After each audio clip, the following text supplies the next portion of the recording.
Here we go. Let's talk about HTML tags.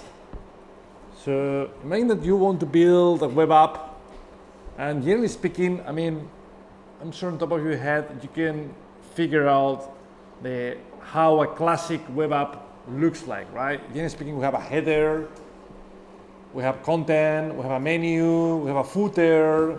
Yeah, so there is a common structure that applies to the majority of the websites and web apps. So let's talk a bit about how do we orchestrate them. I mean, from a historical point of view, I mean that I'm building my web app, so I will do something like that. So I create a div, and then here I got my header, whatever, with a logo, yeah, doesn't really matter. Then I have my, for instance, I want to have a navigation bar with some links maybe to different sections of the web app. What else? We have some content, of course. By the way, I'm manually creating tags, but there is a very sexy shortcut in VS Code. If you put your cursor anywhere and you hold on Mac Option-Shift down, on Windows Control-Shift down, or Windows-Shift down, something like that, then look, it's pretty cool, right? You can quickly copy the selected line, or the line where the cursor is below. Yeah. So I got the navbar. I want to have, for instance, the content, right? Imagine that we're creating a sort of a newspaper, digital newspaper, so users can read the articles. So let me call that article. I will also have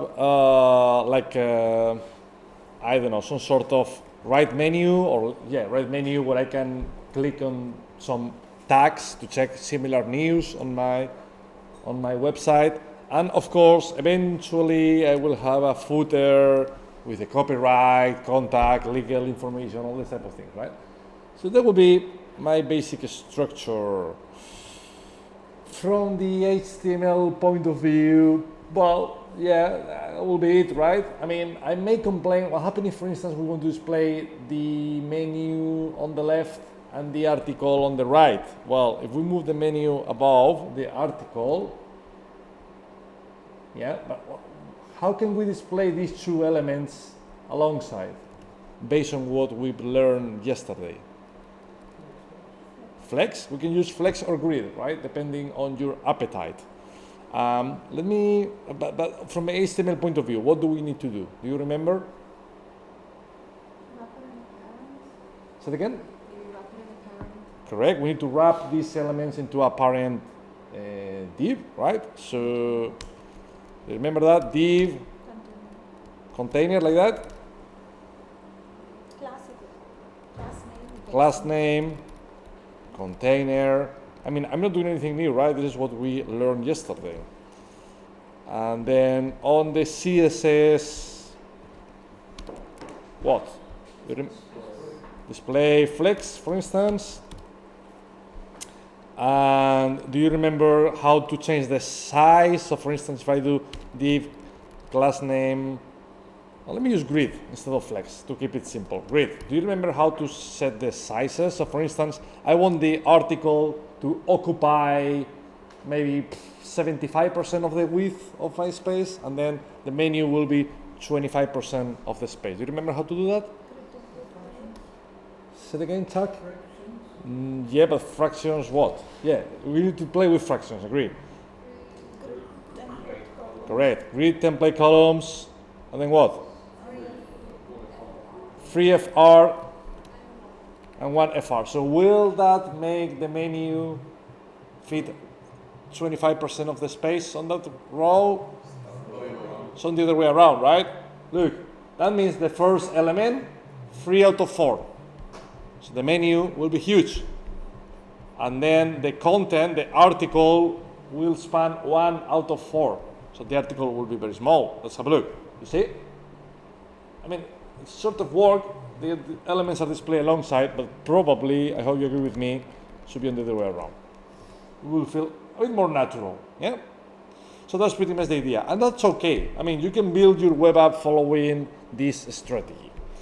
But let me present you an alternative. I'm going to rebuild literally the same, and actually I'm going to comment that out just for reference purposes. And I'm going to rebuild it using semantic tags. So semantic tags are a relatively new thing in HTML to, well, I'm not going to explain the advantages. Let me just rebuild it and then you will tell me the advantages. So with semantic HTML, I will create the parent div, so that's the same, but now I will do header, I will do the nav, and I will do, well, the container is the same, right? So that's a div, but inside I will do article, and I will add the, that was the menu first, right? So I will add the menu, and finally I will add the footer. Let's see if I manage to build the same thing. I did something wrong somewhere. Header. Okay, this is the nav, div, class name, container, menu, article. I think I broke it somewhere. That's a bit strange. Well, anyway, we'll check the details in a minute. Let me see why. Oh, that's weird. Okay. Sorry. I didn't want to add menu. I wanted to do something different, aside. We'll talk about that in a minute. All right, that's exactly what we got before, right? I hope you agree with me. Header, nav, menu, article, and footer. So if I present you both alternatives side by side, which one do you prefer and why? The one on top? Yeah. The one above? Why, Octavian? I can like read it a little bit better, understand it better at first, like view, than the second one. The second one I have to look in each div what is written, and in the first one I can just like have a look and read it better. Do you agree with Octavian? Like faster. Does anyone find the code at the bottom easier to understand than the code on top? Or not, right? I agree with Octavian. So the first reason why semantic tags, so these are semantic tags. Why semantic? Because that gives you some feeling about the area on the screen that content will be displayed. Header. The header is likely to be displayed on top. That's why it's called header. Footer at the bottom, right? So from a readability point of view, the content is better, it's easier to understand. That's the first advantage of using semantic tags. There is a second advantage, which is strongly related, which is accessibility. Does anyone know what accessibility is? For people who have any disability. Correct. Imagine, so there is the blind people, they use the web, of course. And they use the web thanks to special web browsers. They don't use Google Chrome or Firefox. They use special browsers that are able to read the screen. Yeah? They are able to read the screen. As you can imagine, thanks to semantic tags, the screen reader will be able to provide a more accurate information to the user about what's going on the screen. Yeah? So accessibility. Also think about Google. So you know Google indexes the web, right? So that information is very valuable for Google. If you use that strategy, Google is likely to promote your web to top because this is more Google friendly, because Google will be able to extract more information about the content of your web. Yeah? So readability, accessibility, and SEO, which is the way we call to all the Google thingy, all the Google business. Yeah? Any questions? So if we use semantic tags, you mean our website will be on the top of the list? It's not like it's going to be on top of the internet, right? But Google will definitely promote, Google has an algorithm to decide if your website is about mine or below, right? So this is based on multiple criteria, based on how much you update the site, the usability, if it's mobile friendly, and depending on lots of things, they will decide, they will give you a number, like a specificity. So this is one of the aspects that Google evaluates to decide how good your web is. Yeah? So definitely, it's a good technique to start using the semantic tags. You can see, so for instance, header, pretty obvious on top of your web, nav, that's afterwards. I mean, this is just what I did, right? But technically speaking, can I do that? Can I add the header at the very bottom? I mean, yes, but how you agree with me? That's annoying. It's like calling a variable Brexit. You remember what we did on Monday thing? So semantics are useful if you use them correctly. How come this aside worked and the word was more to the left, like the line to the left with the aside? Aside is, yeah, so the thing is, aside is just another semantic tag. There is a list of semantic tags. You can find them all. So if you search on Google HTML semantic tags, there are many, right? So I think that article from FreeCodeCamp is pretty cool. You see? So these semantic tags are just like div, inbuilt like div or img, which would it's provided by HTML. Yeah. So these tags are standard, are part of the HTML standard. But can I add my own tag? Can I add a tag called Codery, which is not part of the standard? Can I do that? Yes, of course I can. So you can add your own standards, but obviously that won't have any impact. It may have some impact on readability if we understand what that tag means here, but it won't have any impact on accessibility because, a web browser, special web browser won't understand what we are trying to do adding a tag Codery, and it won't have any impact on Google search neither. But technically speaking, you can do whatever you want. You can add tags. Is that word like the That's a good question. Yes. It works like a div. Yeah, it's just, another row in your content. Yeah? So there is nothing special. There are no special styles. It's just an element on the screen. And can we style these things, guys? So for instance, how will you change the border color of the header? Header, like that? Do we need to add any dot or any colon or any bracket or no? Not really, right? You remember with the div, we did that, div. So the same thing applies to all the other tags. So header, background color, fish. What's your favorite background color? Yellow, fantastic. So if we do that, we go back to the browser, you see the header is in yellow color. And of course we can apply the same principle to, for instance, the aside, which is like the menu. So background color, anyone? Any background color? Any new background color?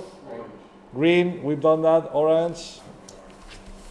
And finally, for instance, with the article, background color, moccasin.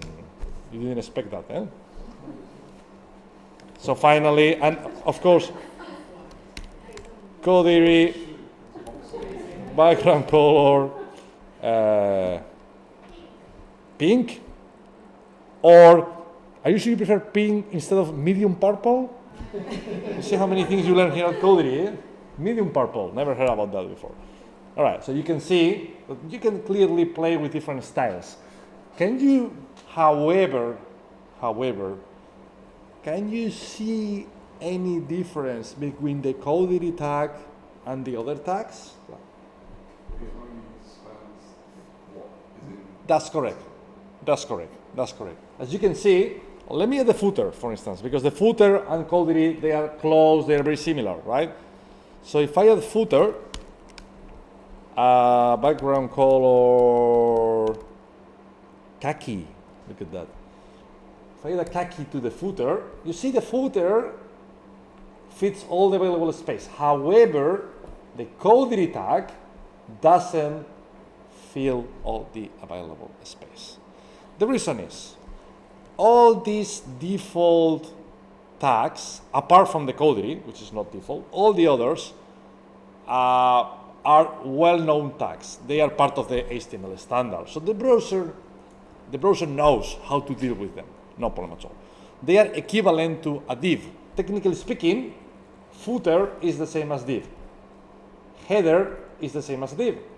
Nav is the same as div. However, coterie is not the same as div.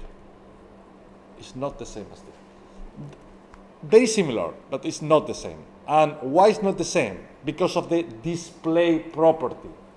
Do you remember yesterday we played with the display property to visualize or to hide an element? If you remember, yesterday we did this. How do we hide the coterie element? Display what?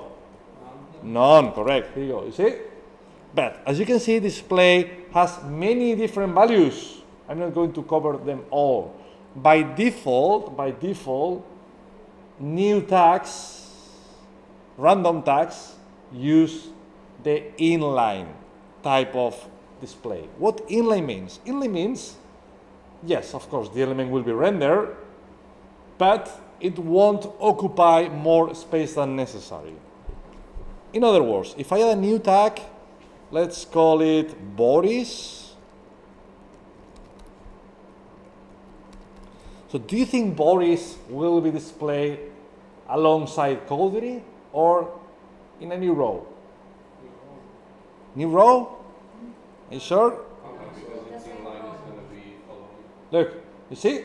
Why? Because Boris, same as coterie, they are not part of the standard. So the browser doesn't really know what to do with them. Because of that, the default way of displaying them is inline. Inline means just like text, one after the other. One after the other. How do we change that? Can anyone tell me which property forces the element to occupy all the available space? Display block. Here you go. You see, display block means go until the end of the row. And of course, we can do that, right? We can go to coterie and set display block. Yeah, we don't probably need Boris anymore. And now, see? Now our coterie tag became, technically speaking, the same as all the others. Any questions? Is the display not only default value of a div? Display default. So you mean display? No. So I'm saying the divs. How you saying like Yeah. the default is display block? Correct. The divs. Is that not only actually to a div that's default? So divs have display block, but not every element has display block. Do they have anything else, or is that it? Just display?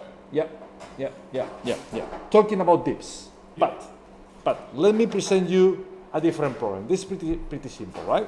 Let me present you a slightly different issue. So, is there in HTML any semantic tag to display a paragraph? P, that's correct. Let me solve the problem without using P. So, for instance, hello Yiyun. Did I type it correctly? Fantastic. So if this is our HTML, how will that get displayed? Like in one line or in two lines? Two lines, right? Because div goes until the end of the row. No problem at all. So now, once again, let me rebuild this basic piece of HTML using P tags. P stands for paragraph. It's another semantic tag. It's one of the oldest semantic tags. I think it's from the 90s. So P, hello, and Yiyun. Let's see. I hope you took a screenshot of what I showed you before. So let's see if the result is the same or not. What do you think? It's not the same. It's definitely similar. It's wording one line, fine, but what's the difference? There's a lot of space in between. Yeah? Let me bring the other one back. So look at this space. You see the space? The space is like my hand from this distance. which is not very rocket science. But anyway, let me comment that out and bring the non-semantic version back. Oh, yeah, here you go. Yeah, you can clearly see that the spacing strategy is different. And then, this is related to what Andrea was asking this morning, like, what the hell? Why there is, I mean, do we have any CSS? We don't have any CSS. We don't have any padding, any margin.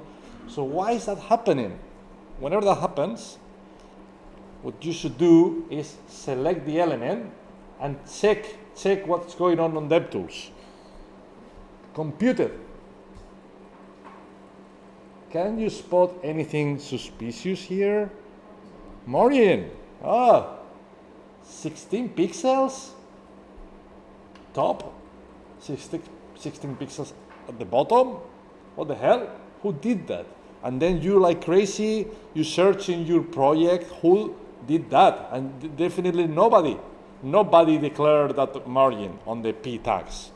So if nobody did that, why this margin is there? Well, if we click on the styles tab, that's not obvious to see, but let's pay attention to this part here. User agent style sheet. That means every browser introduce some styles out of the box. And you may be thinking, that's stupid. Yes and no. Yes and no. Sometimes you feel that doesn't make any sense. Agree. But sometimes the thing is, if you have no styles and you display some text, you need a color for the text, right? Or what's the alternative? To display the text transparent by default? That's a bit silly, right? So the browser by default decides that the text should be black and the background should be white. You need something by default. But in this particular case, we have some weird values. I'm not even going to invite you to understand what's going on, but I hope you agree with me that P styles are introduced by the browser. I mean, you may like that. If you like that, fantastic, happy time. But what if you don't like it? What if you don't really want to have any margin surrounding your paragraphs? Can anybody tell me how to get rid of the problem? And what do we write in CSS? P. Margin 0, curly bracket. Margin 0, for instance. All right. Boom. Fixed. Yeah, fixed. So now you can see that even though the user agent is defining some default styles, we are overwriting these styles. That's a specificity. Is the same selector, P, what's the specificity associated to a P tag, guys? 1. It's just a tag, just an element. Yeah? So even though the specificity is the same, the browser is smart enough to let us redefine. Yeah? Do you imagine that the browser, I cannot even do that. Do you imagine the browser having some sort of slash important here? We'll be absolutely crazy. Like, no, I want that to be the default margin and you cannot change it, right? So that wouldn't make any sense. So yes, the browser has a default style, but in this case, it's been very easy to defeat the default style compared to the example I showed you a couple of hours ago. All right, so this is about paragraphs. Let me show you another style, another tag, probably the last one, links. Starting on task number 8, I think, 8 or 9, you will start adding links. And this is going to be controversial because React is very opinionated when talking about links.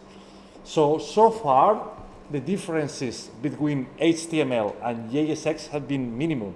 Class versus class name, style thing we saw this morning. But when talking about links, they are radically different. So this could be a bit shocking.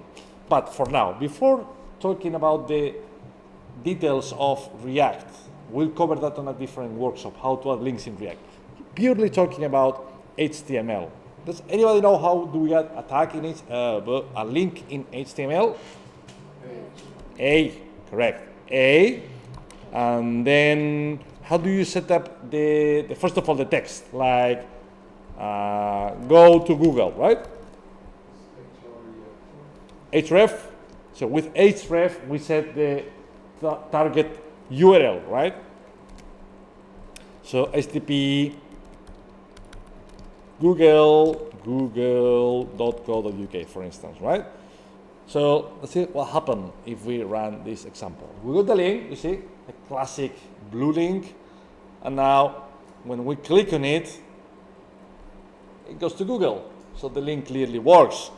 From a UX point of view, will you change anything here? Not about the colors, about the button. All right. Yeah. Sorry. The question was a bit fuzzy. sorry. Please ignore my question because it was a bit confusing. I mean, let me rephrase the question. Let me try to be a bit more specific. What do you think about the idea of opening Google on the same tab as my? Yeah. I'm not asking how to solve it. I'm asking what do you think? Do you think from a UX point of view it's a good idea or not, and why?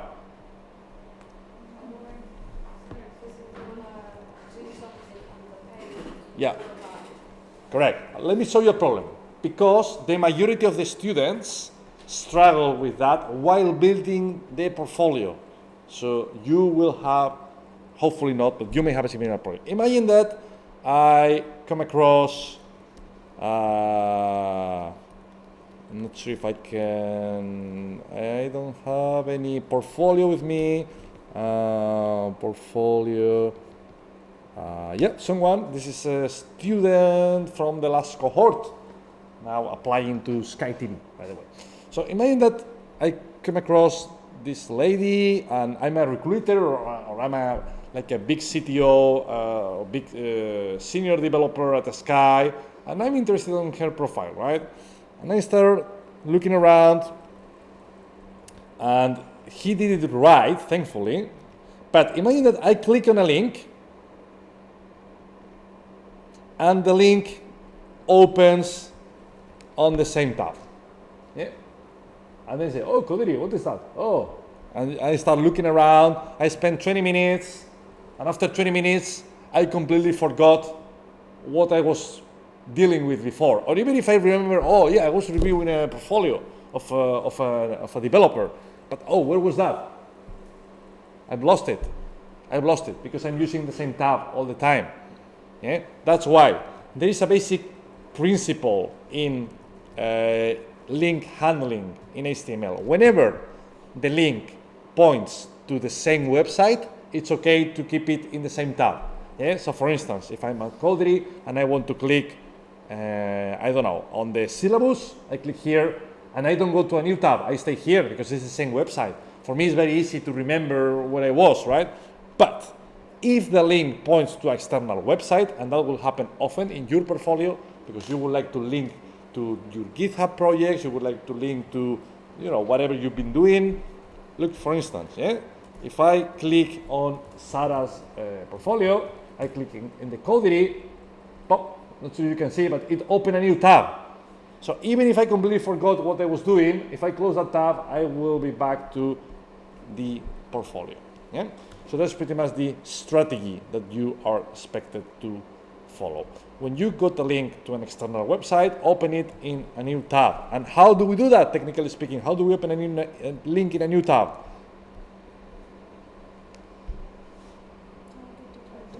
Target equals what? Underscore blank. Yeah, that's the standard in HTML. When you do that, let me make the window a bit smaller so you can see that easier. So you see my tab? If I click now on the link, it will open on a new tab. Here you go. You see? So that's considered a pattern, styling pattern in HTML. And now, for instance, let's say style the button a bit, the link, sorry.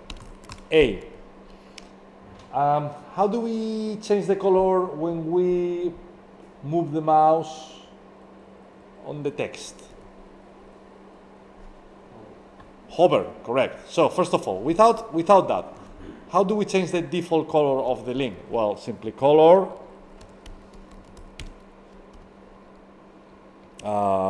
blue violet.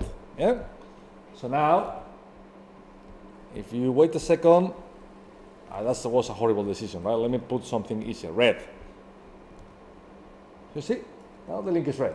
And if I want to change the color on hover, it's the same thing, right? Remember what we did yesterday? Color hover. So now you can do color and then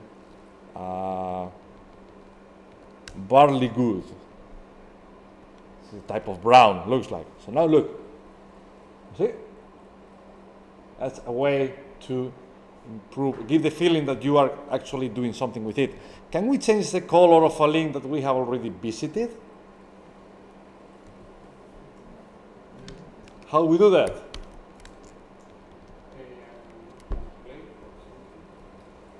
Click. We do that. Color indigo.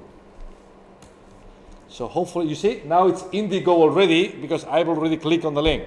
So the browser has the ability to remember which links we've already clicked.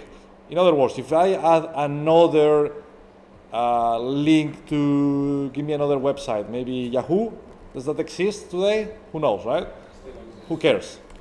Still exists. All right. So if we now try to go to Yahoo, and you see, Yahoo has a different color because we haven't visited it yet. As soon as I click on it, then it becomes indigo. Does that make sense? Visited overrides hover as well. Yes, yes. Visited. Is it about the specificity? What happens if we do that, guys? I got the feeling, and I may be wrong now, that hover is somehow more specific than visited.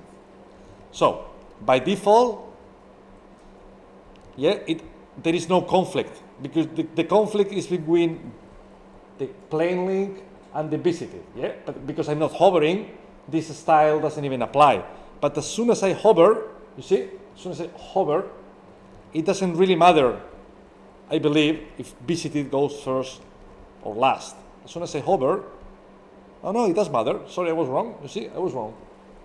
So in that particular case, can you tell me which of these is more specific?